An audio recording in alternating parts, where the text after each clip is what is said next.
Abba Pai. Abba Pai, em Gálatas 4, versículo 6, é uma expressão aramaica que Paulo introduziu no texto grego e que tem um sentido. Foi proposital o uso porque aquela palavra, Abba Pai, ela no contexto em que era usado, em aramaico, estava relacionado com a intimidade de dentro de casa. Não era um termo corriqueiro usado para fora de casa. Não era um termo que a criança usava no relacionamento com o pai lá fora, na presença de outras pessoas. Era um termo muito particular, era um termo muito para dentro de casa, era um termo da intimidade. Agora, o que é interessante notar é que Gálatas 4:6, quando fala de Abba Pai, uma expressão tão íntima, ele está dentro de um contexto. Então, se você verificar do versículo 1 até o versículo 3, o que você encontra ali? Você encontra uma comparação entre o herdeiro e o escravo. Então, nós não somos escravos, pelo contrário, nós somos herdeiros, e essa condição, ela foi nos dada por causa do maior evento que aconteceu de todos os tempos, o centro da história, que é o versículo 4, a plenitude dos tempos, é o tempo perfeito, é o Kairos de Deus. É verdade, aconteceu na história, houve um tempo cronológico, no entanto foi uma manifestação kairótica, foi uma manifestação da plena vontade de Deus, era o tempo exato em que as coisas tinham que acontecer. Esse grande evento, esse mega evento, o evento principal da história, ele está relacionado com a intimidade de dentro de casa.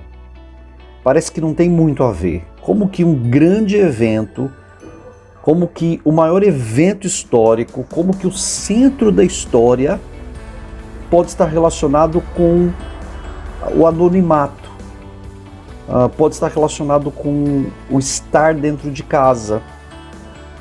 E é mesmo lá no anonimato, é mesmo lá dentro de casa, é mesmo na nossa intimidade que nós desfrutamos dessa graça superabundante em que aconteceu na plenitude dos tempos, quando Jesus envia, ou melhor, quando Jesus é enviado, quando Deus envia Jesus para nos libertar.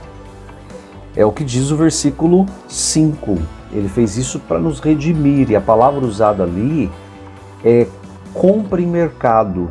Literalmente isso aconteceu.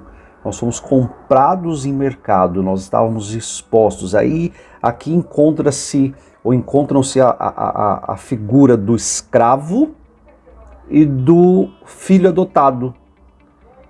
Então nós desfrutamos da bênção de ter sido comprados no mercado escravo. E quando fomos comprados no mercado escravo, nós viemos para dentro de casa, ou fomos para dentro de casa, e aí lá dentro de casa nós temos a bênção da adoção de filhos. Então não é um escravo comprado simplesmente para ser escravo. É um escravo comprado para ser filho adotado.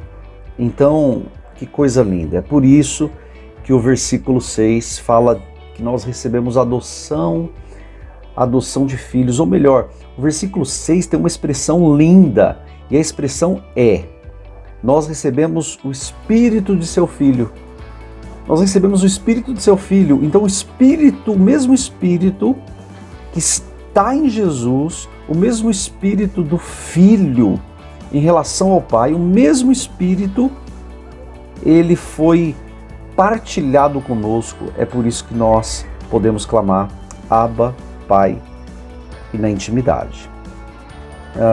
Por fim, o versículo 7, ele ele conclui a ideia, e eu achei bem interessante porque no português o versículo 7 ele termina assim, ou ele começa assim, para terminar a ideia do conjunto, né? Assim, ou portanto, e no original a ideia é torna-se aparente. Então, por tudo isso que nós falamos, pela questão de sermos herdeiros e não escravo, pela questão de termos desfrutado da plenitude dos tempos, a nossa intimidade, por termos sido redimidos como escravos para ser filhos adotados, por conta de tudo isso, nós temos, é evidente que, torna-se aparente que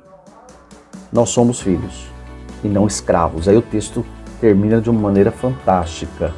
Nós somos filhos e não escravos. Torna-se aparente que somos filhos. Então, não é por causa do que fazemos necessariamente, não é por causa da nossa capacidade necessariamente, não é por causa de coisas que têm a ver conosco mesmos, né? Mas é por essa bênção de ser filhos, é que torna-se aparente que nós somos de fato filhos. Nós somos filhos. Então, vamos desfrutar e vamos aparecer como filhos, que aliás não é uma obra nossa, mas que o Espírito Santo dentro de nós clama e nós podemos responder: Abba, Pai.